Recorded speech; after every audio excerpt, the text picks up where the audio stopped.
What's going on, man? Man, back with another episode. I'm just saying for Field of 68, how we feeling, Gabe? I'm feeling I'm, pretty a- all right. I'm Jeremiah. That's Gabe, but how you feeling? I'm feeling pretty all right, Jeremiah. How are you feeling? Tired, man. I've been sitting in the study room just doing homework, but it's time to talk basketball. It is time to talk hoops. We're always ready to talk. I guess we should start with the lead. Don't bury the lead. Tennessee got a very. We'll talk about all the reasons why, but Tennessee got a very favorable AP poll today. Yeah. The Vols are now number 4, back to Yep. number 4 in the nation. Kind of a sweet spot for them. They like to hover around that spot, the spot they went when they lost to Florida. Yeah. After losing as the number 1 seed, it's a spot they like to linger between that 5 and give or take 5, 4, 5, 6. So, Yeah. but that's also has to do a lot of the shakeup around college basketball. You had some teams lose, some teams, kind of get exposed, if you will. Uh, Others just untimely. So, but let's break it down. We had 2 games last week. Okay. Pretty. You would start with Kentucky. Yeah, we can talk about it. I definitely thought after this game, just seeing the trajectory of the team, I definitely thought the team was gonna drop out of the top 10, even maybe even top 15, just depending on how bad the loss was. But yeah, 78 to 73 to the Wildcats, who have been pretty good under Pope, but they found their little They found a little dry spell. they just lost to Ole Miss maybe Yeah, an hour ago by 14 points. they were down like 30, They're on 35. a 2-game losing streak because they lost to Arkansas this last weekend in Coach Cal's return. And really and truly, they were a couple of 50-50 balls away from losing to the Vols. So I don't know. Kentucky's a team, and I had said earlier on this program, uh, Kentucky. I feel weird about Kentucky because it's like they are so fast paced and 3-point Yeah, ball dependent, not a lot of defense. That when they're on, I do think they beat most good teams. Warrant of a top 5 in the nation status, and when they're not on, they're just so streaky. And I think they've proved this. I mean, they've almost. I won't say that they did it. They did beat the Tennessee, but almost messed around and lost 3 games in a row. I mean, part of that is just to show this SEC schedule and how hard it is. But uh, like I said, it's a Tennessee pod, and so we got to talk to Vols. I gave the Vols back-to-back losses, which is why I was right with you, thinking that would do enough to get them out at the AP top 10. And it's not that the game was. It's like, oh, we're sitting here like, okay, the game was close, 78 to 73. Some of those were free throws at the end, so really, it was kind of a one possession game for most of it. I had 2 issues, and I'd like to get your opinion on. yeah. One, I told someone who had asked me about it. I was like, look, Stevie Wonder would have shot better from 3 out there than the Tennessee Vols did. I mean, it was very, very putrid. Yeah. Um, and then 2, this is another game where last minute decision making is pretty questionable in these close games.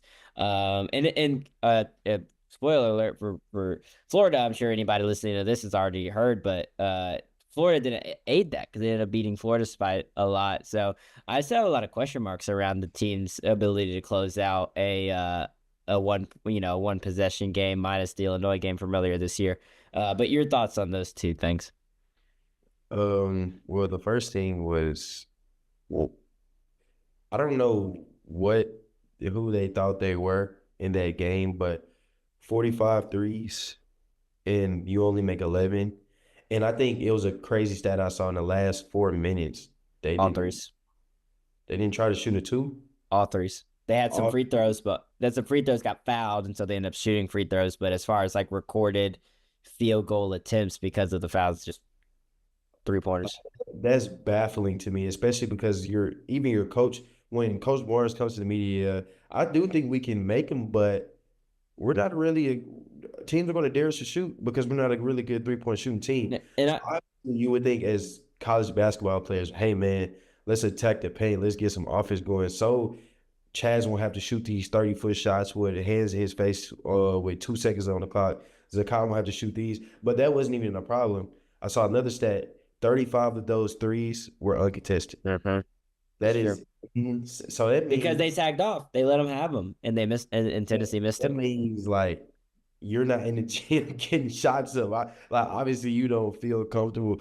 It kind of reminded me. I kind of thought of what Cal said when Arkansas came. Oh yeah, I canceled shoot around. That's what it really looked like. Maybe it was a canceled shoot around because Uh, five uncontested looks and you can make more than 11 out of your 45. That's insane. Here's the problem. Kentucky was 25 of 50 from the field this game. So even though they scored just a couple more points, they had a much more efficient shooting game. They were 50% from the field, 50% from three. Tennessee also had 25 field goals, but they shot 72. Tennessee took 22 more field goals in that game than Kentucky did. And if they just attempted half of them, good look twos, driving to the basket, drawing fouls, probably would have won that game. The over insistence on the three, especially when you're not making them and then keep shooting. Jeremiah Meshack had a little quote afterwards where he's like, "Look, we're gonna keep shooting them. Don't think we're not gonna keep shooting them. We're confident we're not gonna let this get us down." And I agree, but Meshack of all people is exactly what I'm talking about. And we've said this after the Auburn game and after a lot of different games when your whole offense is predicated off like high pick and rolls and screens and drive and dishing out. If they don't respect that shot from most of the guys on the court, now I would say the only guy they respect, and he didn't have a good shooting night, but the only guy that they would even respect would be Chaz Lanier. And I think he's just one of those guys that has already built in his respect. So even if he is 0 for 7, you got to kind of guard him. But whenever they're doing those high pick and roll screens and Jemai Meshack is coming around, trying to pull around Igor, and he gets the ball at the top of the key. Nobody cares. They don't think he's going to shoot that ball. When Zakai is driving in, and again, I'm sorry to use him, but he's the one who said it, but Jemai Meshack is standing on that corner. Nobody cares. Kick it out. We'd rather you kick it out, honestly. Because one, most likely he's just not going to take the shot. And so the shot, the attempted shot is not even a threat. And then clearly the actual percentage of them making it wasn't a threat either. So it's really deadly when they're not hitting their threes. Really, really deadly.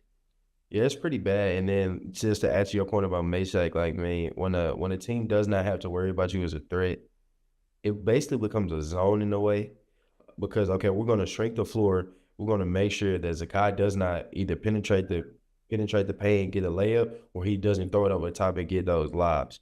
So if he's not able to do that, we can rely on oh yeah, Chaz, you shoot the ball, or I mean Chaz, you shoot the ball with two hands in your face.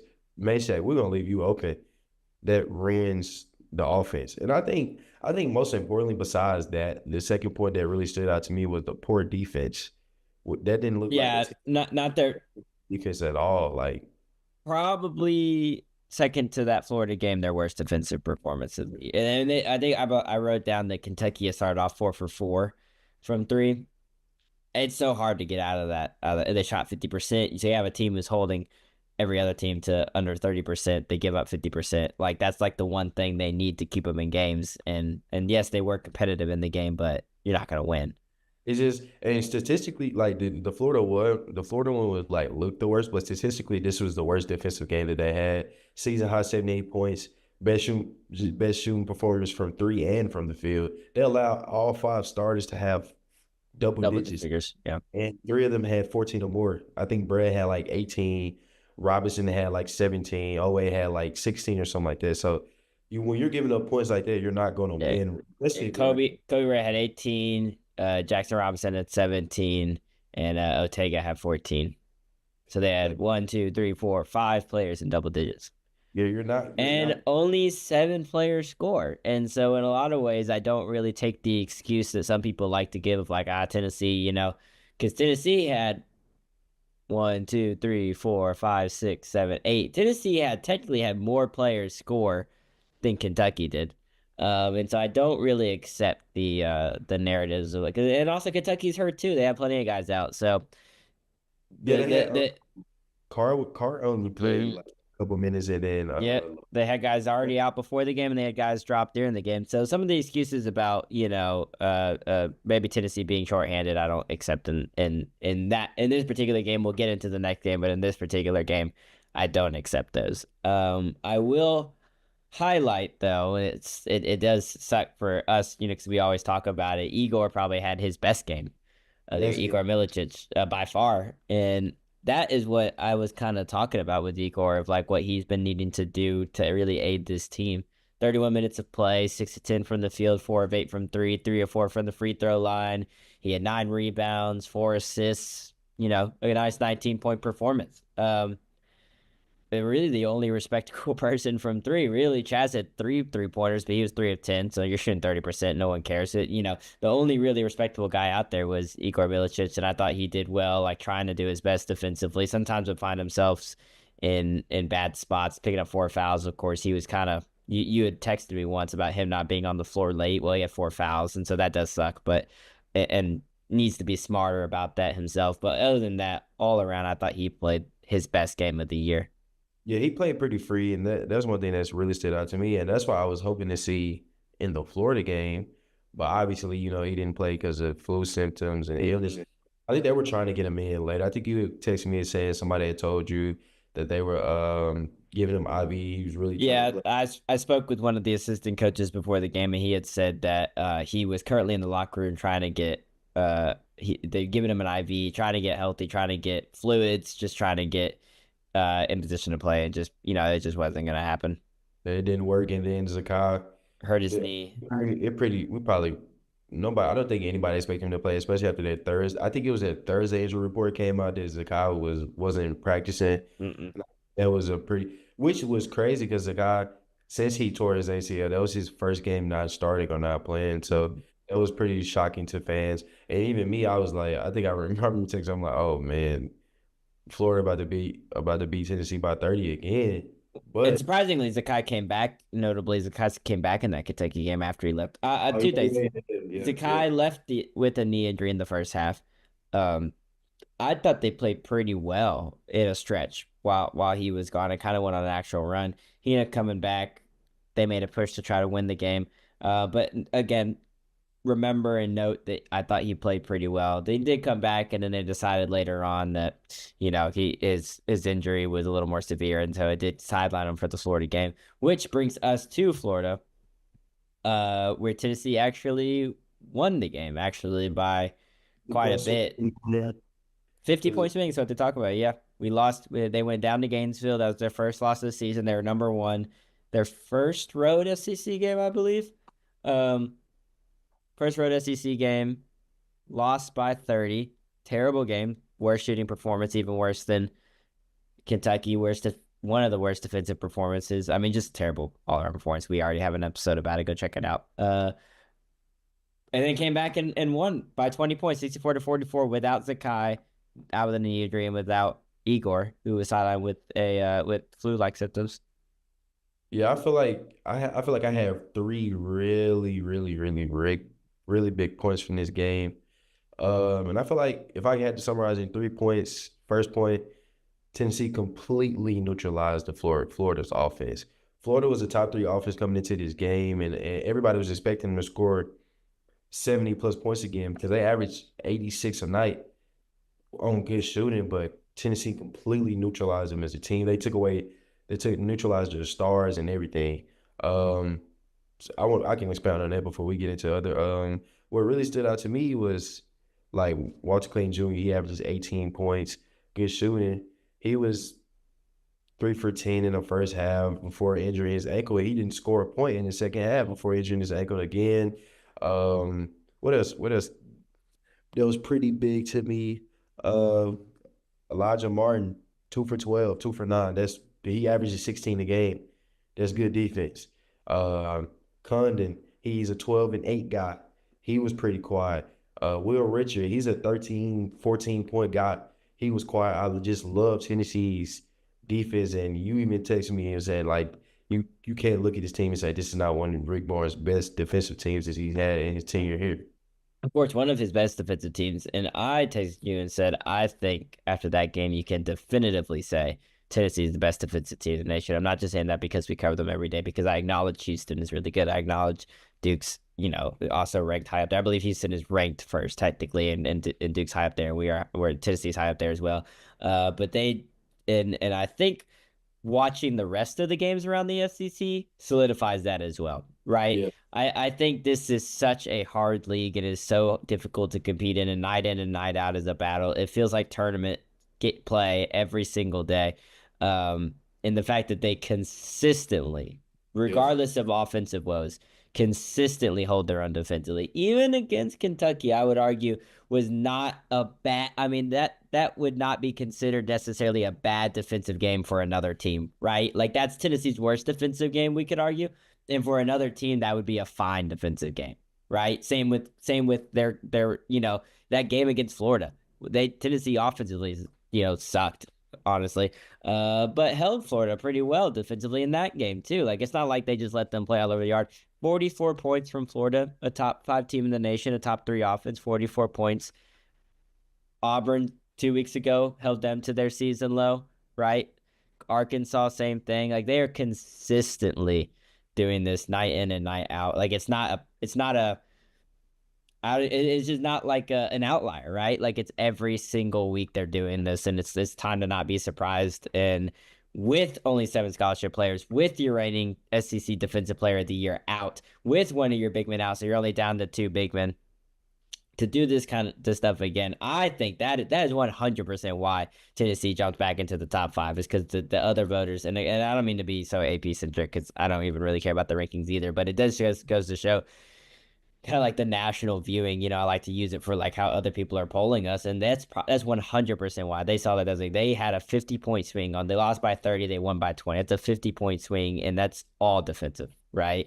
Because even in this Yeah. game, and you can expound, but even in this game, it's not like they offensively anybody really impressed or any one particular aspect of like the offense was like super impressive or overwhelming. You know what I mean? It's just such a master class in defense and hustle and teamwork, and to be corny, but like seriously, and teamwork and heart. But you can explain some of the offensive stuff from this game as well. Yeah, another thing that really stood out to me was just Gainey stepping up. He struggled in the first half. He started at like 1 for 7. He only had 5 points. So I'm thinking, oh man, we kind of dry without Zakai. We'll get by the defense is carrying us, but kind of dry. We need Gainey. You gotta make those pull up middies because you don't really throw lives really. You gotta make those your open threes, and he came out the second half firing. Like he looked like a really really good SEC guard. He finished with 16 points on 5 of 13 shooting, topped all players in minutes and assists. So he Yep. set Four season high. assists and his one turnover. Is nothing just by watching the game. His one turnover came like the last 2 minutes. Yeah. It was already kind of garbage time, and it was just one of those things that he kind of turned over. I would say for the most part, he was pretty mistake free that whole game, which is what I was really most impressed for. It's like 30, what was it, 37 minutes. I would say for like 34 and a half minutes, he played without a turnover, and it was pretty clean play. Yeah, the commentator made a really bold statement. Said Gainey probably is Tennessee's best early ball high pick and roll player. And the more I watched him and the more I saw him comfortable coming off the screen and really reading the defense. Oh, do I have enough space to make a wide open pull up from the free throw? Oh, do I penetrate more than kick out the Chaz? Oh, do I penetrate? And then he ended up throwing a lot to Cade, I think, at the end of the second half. So he's able to read those things, but his ability to make a pull up jump shot just makes his offense and the screen offense that Tennessee has so much better. And I also like how Freach has looked once the crowd got into it and once they started making stops because he looked really stagnant again, another stagnant game from him in the first half. But he scored 13 of his 19 points in the last 11 minutes, especially when the defense got to rumbling.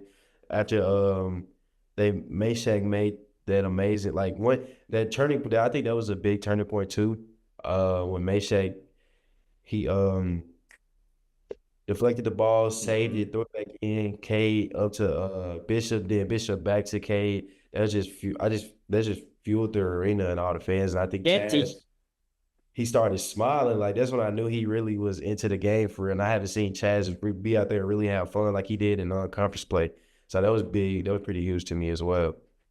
Yeah, you can't teach that kind of hustle. I just want to shout out to Jeremiah Maychek because the stuff never really shows up. Like we could read the box score and it's not gonna like. Let's see, what does this say? Yeah, I Yeah, remember you Jeremiah made Maychek, 8 points, 4 of 10. from the field, 8 rebounds, which is impressive for a guard play, 5 assists. I mean, it's a nice stat, but it does not go to show his value to the team. I mean, he does so much, not only for his heart and his passion and his leadership that's so palpable even from the stands, but also diving for loose balls, and that goes to the whole team too. And I said to one of the national writers who was sitting next to me outside, I was like, look, how many guys do you know from other schools that are willing to dive for a loose ball up 20? It's like 3 minutes left to go in a game. You know what I mean? Like you're up 20 points, 22 points. It's 3 minutes left to play, and a ball gets loose, and they're hitting the deck. I think it was Jordan Gainey that I said that about because he was already played so long and he had so many minutes. But Jemai is the perfect example of that. And then going out, not only deflecting the ball, but saving, the ball. The play that we saw with the guy goes up, I don't even remember who, but Dubar blocks the shot, and then he goes up, and then K blocks the shot, and then they throw it to get. I think that was the turning point. The rest of the internet saw. The rest of the internet saw the other one, but the two blocks and then getting it to Chaz for the three. That's when everything started opening up. And you had texted me, and I think that's kind of maybe cemented our thoughts on Chaz as far as like now. And we can get into this a little bit too, but like I think we both can agree. Chaz had 19 points on 5 of 9 shooting from three. I think we both agree Chaz might has settled into a role of like a kind of a glorified spot up 3-point shooter, just kind of off pick and roll, catch and shoot 3-point shooter. Maybe he isn't the Dalton Connect. Everybody space out. I'm gonna do this myself. That's just not what he's gonna do. And I think we've gotten to that point of the season where we can acknowledge that, right? He's trying to think of a good guy, a Buddy Hield, that's what he that's what he's gonna do. We've acknowledged that he's still top, even with some of the shooting he's still, I think, top 5 to 10 in the nation in 3-point percentage, definitely top 5 in the SEC.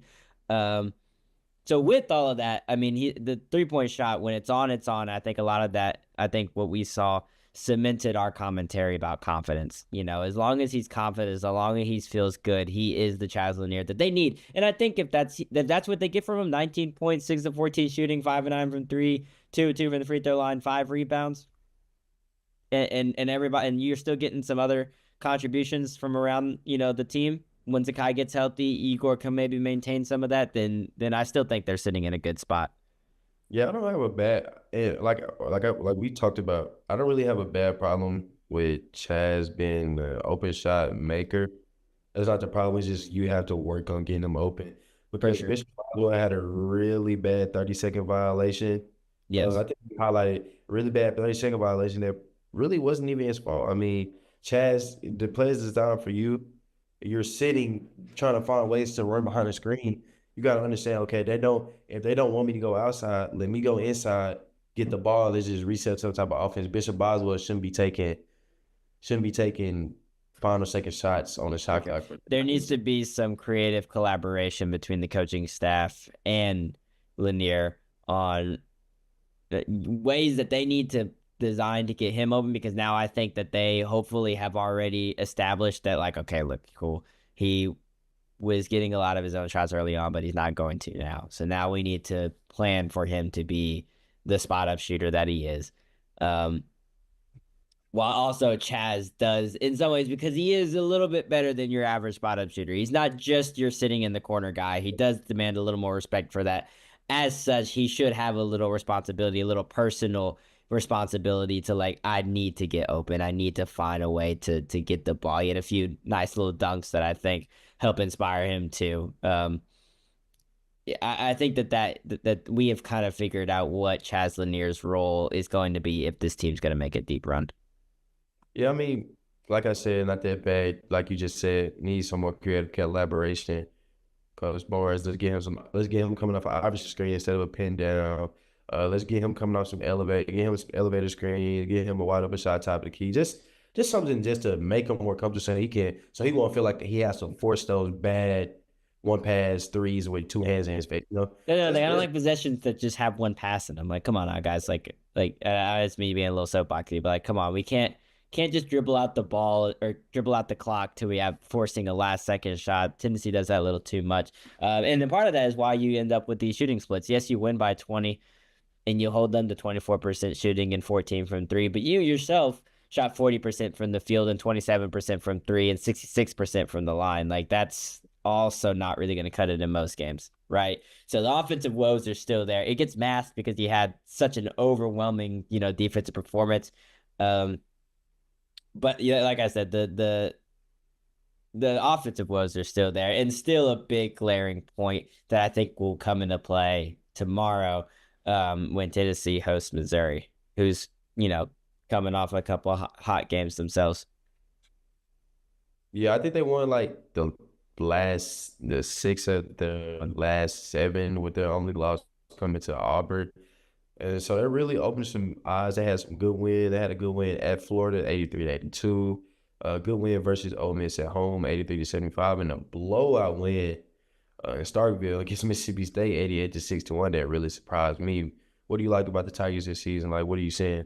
They looked really impressive against Mississippi State. Now, I don't know, some of that is just the Bulldogs kind of free falling a little bit down the rankings, or some of that is Missouri, but you don't go into, any school in the SEC or any top school for that matter and blow out a team and in that fashion. The reason we talk about offensive woes is Missouri is a offensive minded team. They're ranked right now 16th in the nation, 83.4 points per game, and that's not nothing.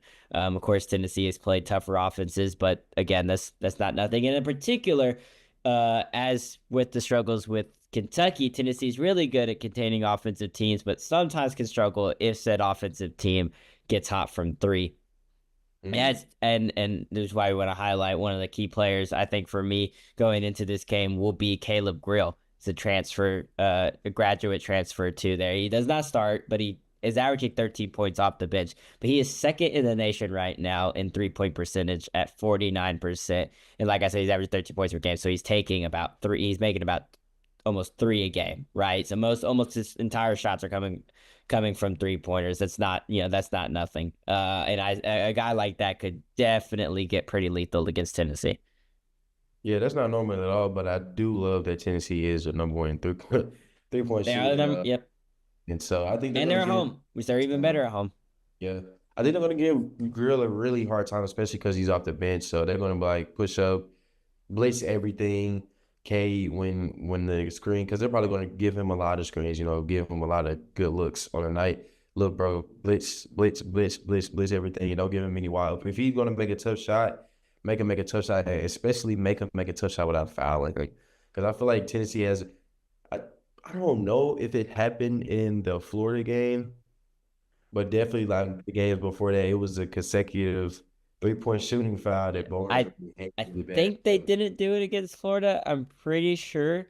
But yeah, Tennessee, we don't have a stat for this, but we have all decided in the media areas that, and amongst the SIDs and team itself, we have all decided Tennessee is leading the nation in 3-point fouls, which Yeah, like, oh my Barnes goodness. will repeatedly remind you is unacceptable. Now, I will retort, which it's kind of hard to be the best 3-point defending team and holding teams to that low, because that requires a certain aggressiveness that might cause you to foul a player. And so it's like, okay, well, if you're that aggressive from three, that it does cause teams to shoot so poorly, you do let up only one, maybe two free 3-point field goal free throws a game. Like, is that in the grand scheme that bad? Probably not.